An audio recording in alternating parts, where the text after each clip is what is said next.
तो अगर आप इमेजिन करें कि आपके 600 यूरो पर मंथ भी लिविंग एक्सपेंसेस हैं एज ए स्टूडेंट, तब भी आपके साल के अंदर 7,200 यूरो जो है वो इन्वेस्ट हो जाएंगे। तो अगर आपके 10,000 यूरो का जो ब्लॉक्ड अकाउंट है उसमें से 7,200 यूरो निकल गए हैं आपके एक साल के अंदर, और आपका जो कोर्स है वो 2 साल का कोर्स है, उसके 4 सेमेस्टर्स हैं, तो आप लोगों का अगले साल का क्या प्लान होगा पैसों का? क्योंकि आप लोगों के पास कोई फाइनेंशियल बैकिंग भी नहीं है, आप लोगों को कोई स्टूडेंट जॉब भी वहाँ नहीं मिल रही, वो इसलिए कि वो टाउन छोटा है या उसमें जर्मन रिक्वायर्ड, और शुरू में जो स्टूडेंट्स आते हैं उनकी जर्मन जो लेवल है वो इतना एडवांस नहीं होता, तो फिर आप लोग क्या करेंगे वहाँ पे, कैसे सर्वाइव करेंगे? तो ये स्टूडेंट्स का जो है ना बहुत सारा कंसर्न है और वो मुझसे पूछ रहे हैं। तो उसमें जो पहला मॉड्यूल था मेरा वो था कंपल्सरी मॉड्यूल, उसके बाद जो दूसरा मॉड्यूल था वो था कोर इलेक्टिव्स का मॉड्यूल, और जो तीसरा मॉड्यूल था वो था फ्री इलेक्टिव्स का मॉड्यूल।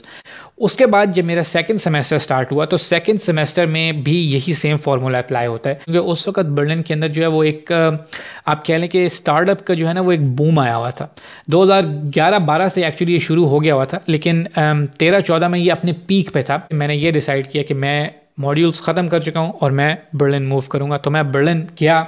और वहाँ पे मैंने जाके, अगर आप एक ईस्ट जर्मनी के कोने में बैठे हुए हैं पोलैंड के बॉर्डर पे, ठीक है, और एक बड़ी कंपनी है, चाहे वो बर्लिन में है या वो डुससेलडॉर्फ में, म्यूनिख में, हैम्बर्ग में, ठीक है,